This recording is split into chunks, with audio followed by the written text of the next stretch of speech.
I've been on a show called The Wrong Show, which was a show kind of things that you wouldn't normally do. You go out and you would ask people on the street, who do you think would be the better porn star? This guy, or that guy, and I was one of those guys. Or just playing pranks on each other. That was what The Wrong Show was about. It was a really wacky show.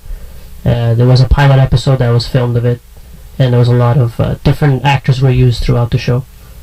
Yeah, that was another project I did. I did a show called Cinema Fix, a pilot, in Toronto, and it was about, the show was a typical movie show where you had your host interviewing a guest about a movie topic, and then my segment was a 5-minute film school segment where I went to a special effects house and interviewed how they make the effects for movies.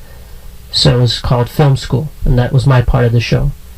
So in doing all of these different projects, one question we have to ask you as an actor: when you have a role that is something you've never played, something maybe that you've never done, how do you model that? How do you get into that part?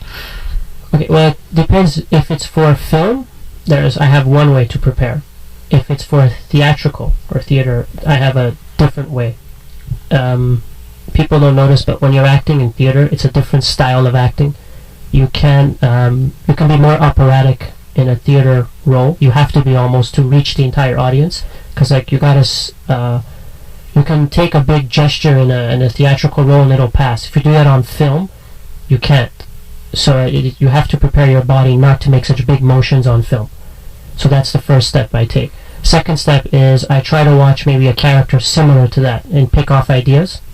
Okay, if this character is funny or has a certain quirk, I'll watch characters that have quirks, like Dustin Hoffman in Midnight Cowboy.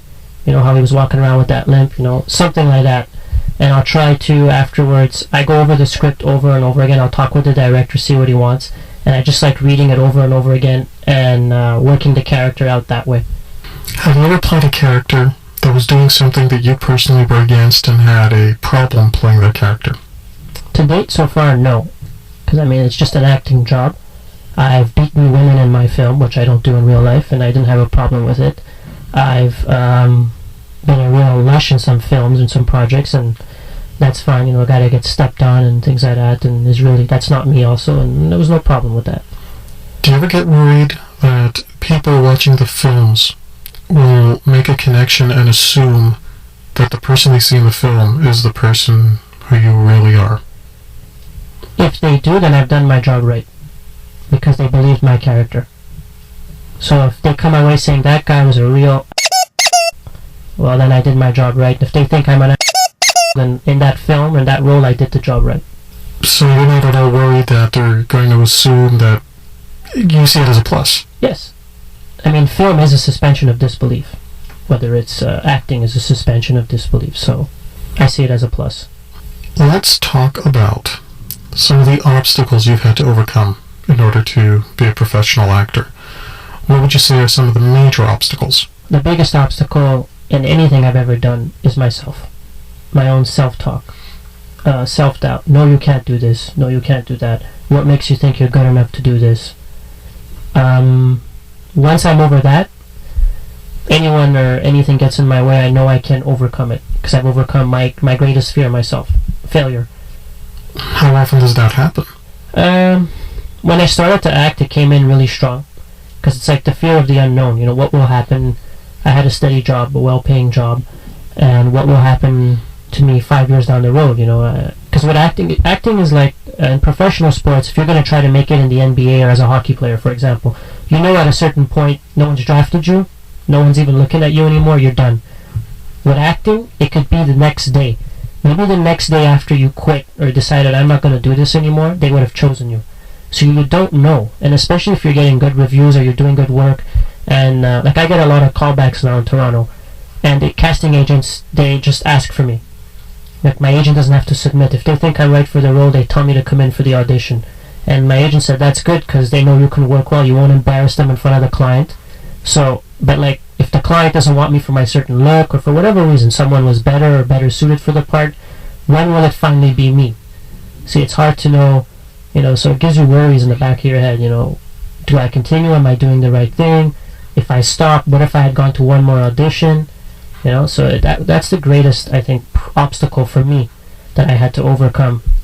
And it's amazing that you would have to fight through so much self-doubt when you've had other people constantly telling you how good you are.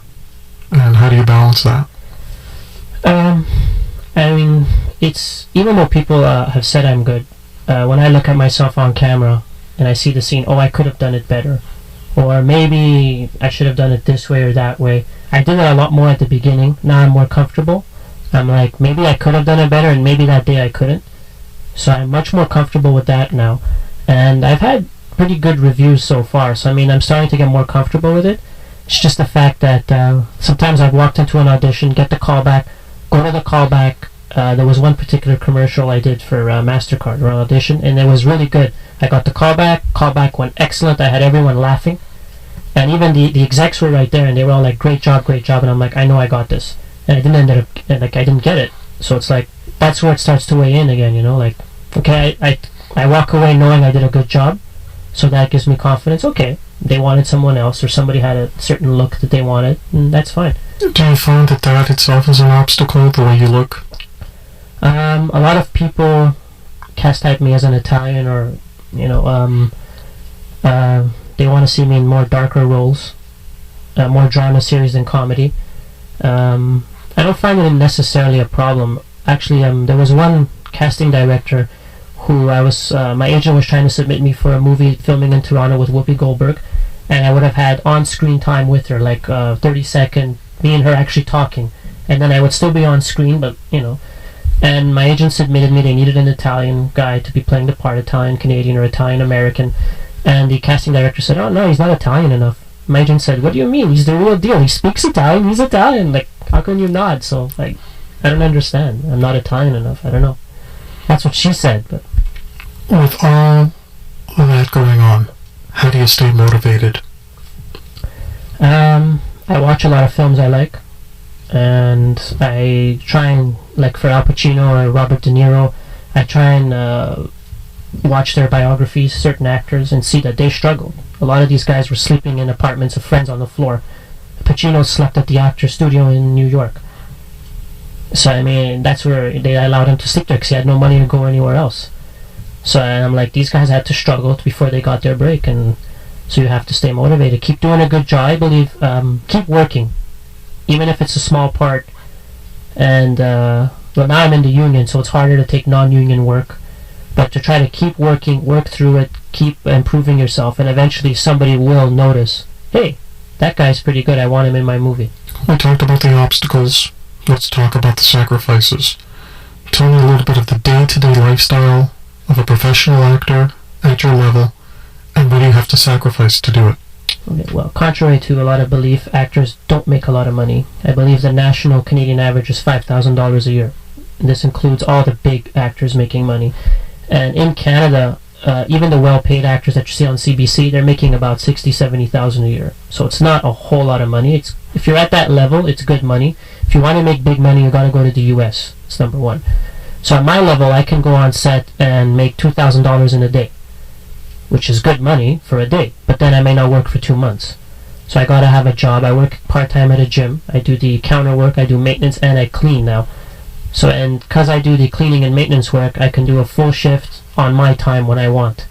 So it helps me, and they're very, I can change my hours if I have to. If I have an audition, show up a little late, or, if I have to film for a commercial, I can take the day off. So you gotta find a job where it's hard to make a lot of money because you can't devote yourself to your job. Have you ever worked as a waiter? Stereotypical job as an actor? Oh, I won't do it. Why not? It's just I had a former agent who once told me, he goes, whenever I see a waiter, I ask him, who's your agent? Because, almost all waiters or waitresses are actors, and that's okay. But, I don't know, if you're a waiter or an actor for 15 years, then you're a waiter, you're no longer an actor. If you've been doing that job for 15 years, then you're no longer the actor. I don't know. So we got a day-to-day lifestyle,